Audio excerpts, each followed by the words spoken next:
আমাদের দেশে যত মানুষ আপনাকে জন্ম নিয়ন্ত্রণ করতে বলে, তারা কেন বলে জানেন?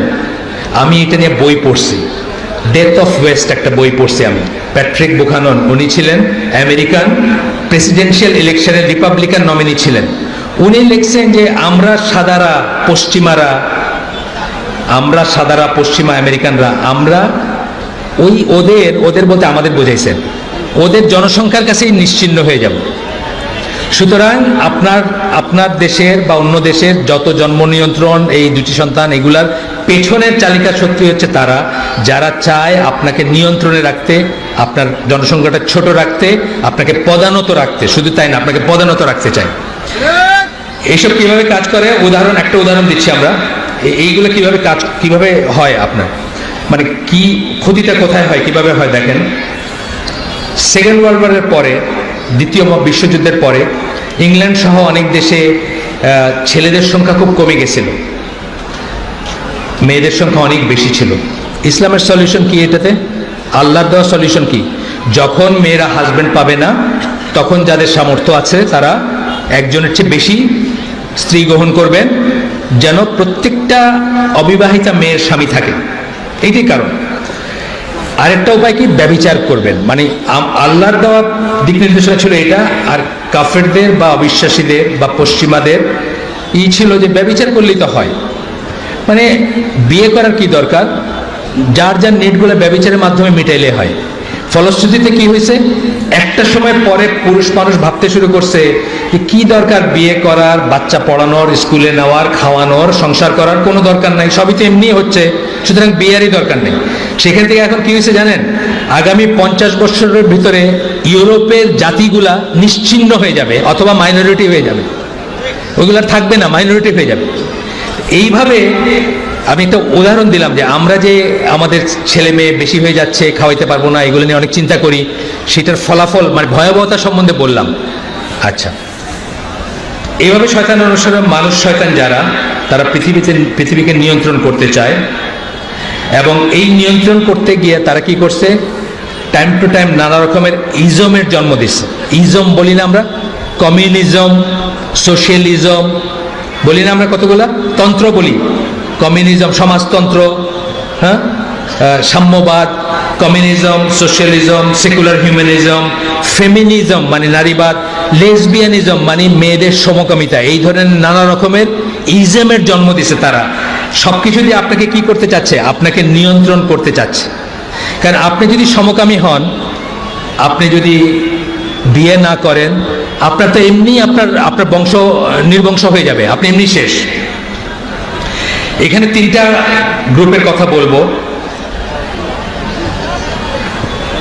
আপনার কোনো সমস্যা? এখানে 3টা গ্রুপের কথা বলবো। একটা হলো জিওনিস্ট বা জায়োনিস্ট যাদের বলি, এরা কিন্তু সকল ইহুদি না, যারা এই ইসরায়েলে এখন নিয়ন্ত্রণ করে সেই ইহুদিগুলা। এখানে এমন ইহুদি দুনিয়া আছে যারা সনাতন ইহুদি, যাদের ইন্টারভিউ আমি নিজে দেখছি, যারা বলতেছে যে আমাদের তো কোনো বাসস্থান হবার কথা না, আল্লাহ বলছেন আমরা যা যাবো ঘুরে ঘুরে বেড়াবো, সুতরাং আমরা কোনো বাসস্থান চাই না, এটাও বলে। কিন্তু জিওনিস্ট যারা এই যে গোটা মুসলিম দুনিয়ার এগেইনস্টে শত্রুতা পোষণ করে। আরেকটা গ্রুপ হচ্ছে ফ্রিমেশন হচ্ছে গুপ্ত একটা গুপ্ত ভ্রাতৃত্বের একটা গ্রুপ আছে, যারা দুনিয়ার বড় বড় পাওয়ারফুল দেশগুলো শাসন করে। যেমন আমেরিকান প্রেসিডেন্টদের 6 জন অন্তত সেই ইসের সদস্য ছিলেন, গুপ্ত সংস্থার সদস্য ছিলেন। আর হচ্ছে জুইশ কাবালা মানে হচ্ছে ইহুদিদের ব্ল্যাক ম্যাজিক আছে, ইহুদিদের জাদুটোনা আছে, যে জাদুটোনা দিয়ে তারা অন্যদের ক্ষতি করে। আপনারা জানেন অনেক বড় বড় মানুষ দুনিয়ার কিন্তু ওটার ফলোয়ার। যেমন যারা একটু ইয়াং আছেন এখানে, তারা হয়তো ম্যাডোনার নামটা শুনছেন, একজন গায়িকা। সেই ম্যাডোনা কিন্তু ইহুদি ছিল না, সে কিন্তু খ্রিস্টান ছিল, কিন্তু সে কিন্তু জুইশ কাবালা বা ইহুদি ওই তন্ত্র মন্ত্র জাদুটোনা ওটার ফলোয়ার, শয়তানের পূজারী এরা। আচ্ছা, এরা সবাই ইবলিসের অনুসারী মানুষ, শয়তান যারা নিজেদের ছাড়া অন্যদের বা অন্য মানুষদের জন্তু জানোয়ারের মতো জ্ঞান করে।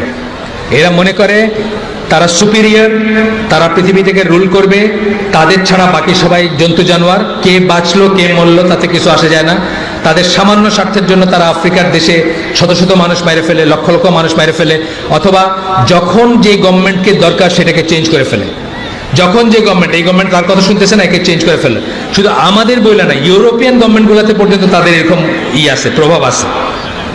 এবং কি করতে চায়, তাদেরকে কৃতদাস বানায় রাখতে চায়। কৃতদাস মানে কি, আগের দিনের কৃতদাস ছিল টাকা টাকা দিয়ে কিনে কৃতদাস, আর মনিবটাকে আপনি চিনতেন।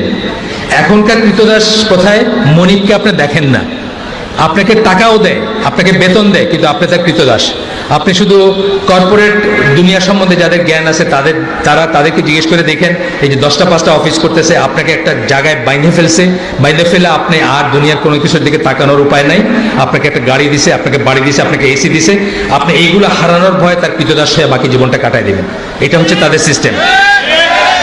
আচ্ছা, দুনিয়ার সব জনগোষ্ঠীকে তারা শৃঙ্খল পড়াইতে পারলেও মুসলমানদের পারে নাই। অনেক মুসলমান এটাকে রেজিস্ট করছে, মুসলমানদেরকে পারে নাই।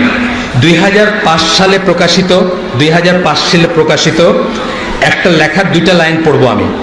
এই লেখাটার নাম হচ্ছে lesbian Muslim reformer is a new world orderly.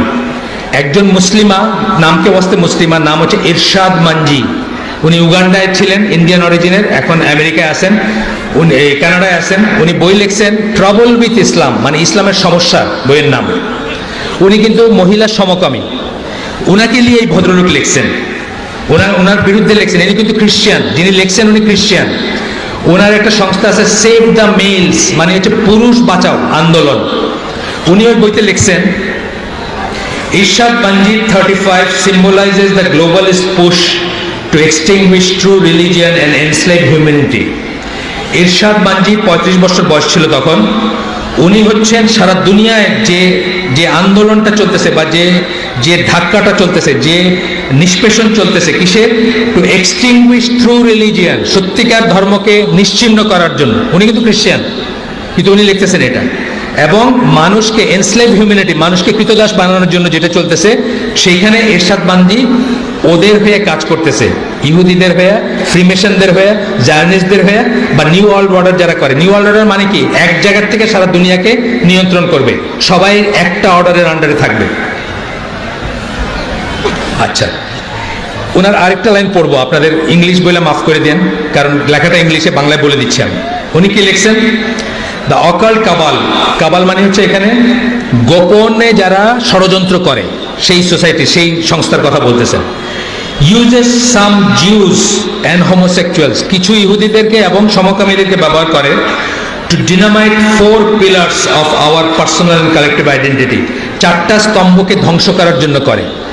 তার 2টা স্তম্ভ ইসলামের খুব ইম্পর্টেন্ট স্তম্ভ, 4টাই ইম্পর্টেন্ট, কিন্তু 2টা খুব বেশি ইম্পর্টেন্ট।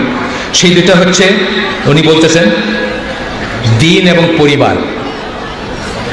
দিনকে নষ্ট করতে চায়, পরিবারকে নষ্ট করতে চায়। আপনি দেখেন আমাদের কিন্তু পরিবার আস্তে আস্তে ভেঙে পড়তেছে, খেয়াল করছেন আপনি? আমাদের বউরা বাইরে কাজ করে, আমাদের বউরা কয়দিন পরে বলবে বাচ্চা না নিলেই তো ভালো কাজ করার জন্য, এখনই বলে, কয়দিন পরে বলবে বিয়ে করার দরকার নেই। আপনি দেখবেন যে লোয়ার ক্লাস, যেটা বাংলাদেশের লোয়েস্ট ক্লাস, যেটা গার্মেন্টসে যারা চাকরি করেন, তাদের কথা আমি আগেও বলছি, আবারও বলতেছি, তাদের ভিতর অনেকে আছে যারা এখন বিয়ে করতে অনিচ্ছুক, কারণ বিয়ে ছাড়াই তো সব হচ্ছে জীবনে, বিয়ে করার দরকার কি, রান্নার। তো আপনার দিন এবং আপনার পরিবারকে তারা এই করতে চায়। এরপরে উনি একটা কথা বলছেন, এটা এই সবাই যারা মুসলিম আছেন তাদের জন্য খুব ইম্পর্টেন্ট। কি বলছেন, Muslims are the only men resisting the new world order precisely because they have not been gilded like men in the West. মুসলমানরা হচ্ছে একমাত্র পুরুষ জনগোষ্ঠী যারা এই ষড়যন্ত্রকে ব্যর্থ করার চেষ্টা করতেছে, বা তার এগেন্সে যুদ্ধ করে যাচ্ছে, কারণ পশ্চিমা পুরুষদের মতো তাদেরকে খাসি করে দেওয়া হয় নাই এখনো, বুঝছেন? এটা কিন্তু খ্রিস্টান বলতেছেন, এটা কিন্তু মুসলমান না, উনি খ্রিস্টান। উনি বলতেছেন মুসলমানরা একমাত্র পুরুষ যারা বেঁচে আছে পৃথিবীতে, যারা ওইটা রেজিস্ট করতেছে, সমাজ ধ্বংস করা, পরিবার ধ্বংস করা, কারণ তাদেরকে এখনো খাসি করে দিতে পারে নাই, বাকিদের করে ফেলছে। উনি বলতেছেন, আমি না।